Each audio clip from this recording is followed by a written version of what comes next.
Australia has 11,485 beaches. Most of those aren't patrolled and most are exposed to swell and surf. It means that if you swim, you need to know what to do if you get into trouble in the ocean.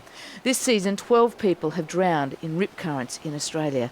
Those same rips are also responsible for most of the thousands of rescues performed by lifesavers every year. It's prompted a national education campaign on what to do if you get into trouble. The message is clear. To escape a rip, swim parallel to the beach. To escape a rip, swim parallel to the beach. To escape a rip, swim parallel to the beach. To escape a rip, swim parallel to the beach. To escape a rip, swim parallel to the beach. To escape a rip. Go to ripcurrents.com.au for more information. Did you get that? The message couldn't be any clearer, really. But is it the right message? Some say Surf Lifesaving Australia has got it wrong with that campaign. So what is the best way to save lives? How should we be educating people about rips, which in reality are far more dangerous killers than the sharks we all instinctively fear? To help us answer these questions this morning, we're joined by three guests on our Friday panel. Dr. Rob Brander is a surf scientist and lifesaver. He's based at the University of New South Wales, and although he doesn't patrol these days, he's still a member of the Tamarama Surf Lifesaving Club in Sydney. Peter Agnew is General Manager of Operations at Surf Lifesaving Australia.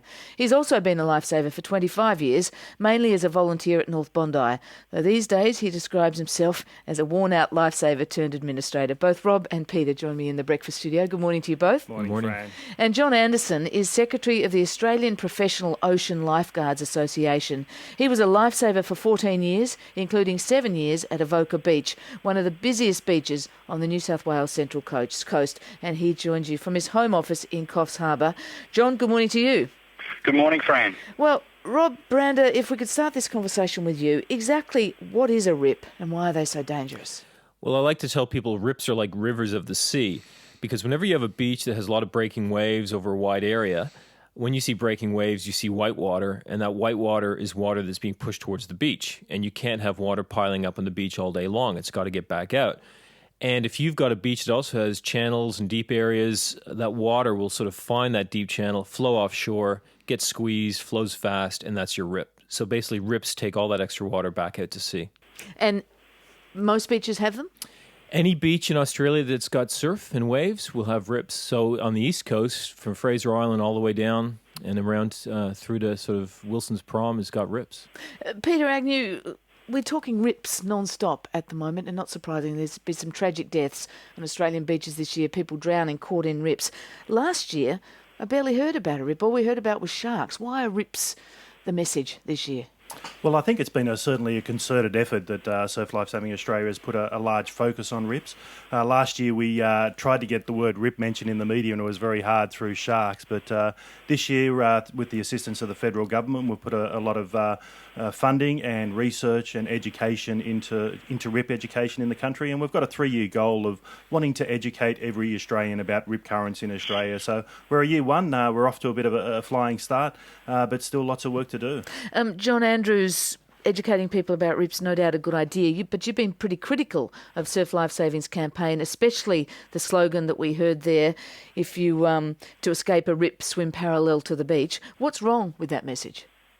Well, clearly it's the wrong message because it makes assumptions that people can swim. It assumes that rips behave in a particular way, running perpendicular off the beach. Now, we know that most rips don't behave that way, so somehow people need to really make sound judgments when they realise they're caught in a rip. And unfortunately, if they decide to swim, to take action, they can become exhausted. And if they become exhausted, well, they're going to panic, and therefore it'll lead to possible drowning. Our view is, and has been, and it's not just the Lifeguard Association view, it's a common view everywhere, is that the first action should be to stay calm, go with the flow, and then signal for help. Peter, would you agree with that? Certainly think there are important messages as part of the RIP campaign, and if you do visit ripscurrents.com, you'll actually see those as part of the campaign messages. However, at this stage, there's a great debate in Australia about whether to take a more active or passive strategy within RIPs. And our research is telling us, and a lot of the research internationally is telling us, that a lot of people are getting distressed in RIPs, and they're doing that because they're swimming in the wrong direction. So at this stage, swimming against the RIP is not the option we're advocating for, but we want people to actually swim to the side of the RIP as the first course of action. It's whether it's the right or wrong message, swimming parallel to the beach, swim past along the RIP. Yep. We'll keep on debating, but there's no doubt I think your message has got through. I go to the beach nearly every day. I'd never really thought much about RIPs. I heard the interview, I think it was with you, talking about swimming parallel to the beach, and I was really interested and spent a lot of time thinking about that. Now suddenly I hear that it's maybe not the best idea. You've certainly, I think, started to get your message through. But Rob, what do you think? Is it a dangerous message? Do you agree with John? Well, I guess if you had to ask me what my personal preference would be, we know that it's panic that drowns people in RIPs. The RIPs don't drown people, it's the fact that they panic. So you want to try and do anything that will stop people from panicking. So the logical thing really is to stay afloat and do what you can to just calm down and stay afloat. If you're a really good swimmer, sure, you can probably swim out of a RIP. But if you can't swim, I guess there's a problem. But the problem I have, I guess, with all of these approaches is that fundamentally, to me, the obvious solution is people, if you don't get in the RIP in the first place, you're not going to drown in one. And I really think the education strategy should be focusing on educating people about an understanding of what RIPs are, help them try and learn how to identify a RIP so that when they do go to the beach, whether it's patrolled or unpatrolled, they have an educated decision to make, well, I'm not going to swim there. Absolutely, and I want to deal with that, about the education more broadly, about being safe in the beach and recognising a RIP and what's dangerous water. But meanwhile, people are getting caught in RIPs. I nearly got caught in one just yesterday. Coogee Beach, very rough at the moment. What can you do? What about this notion of letting the RIP carry you out? Is that safe? Because that seems to me a bit frightening, because you don't know how far you're going to be carried out. And I think you've touched on some great issues there, Fran. Certainly one, Rob's mentioned that our primary strategy is to make sure people don't get in RIPs, and our core message still is always to swim between the red and yellow flags. And that's we know that 98% of Australians know that message.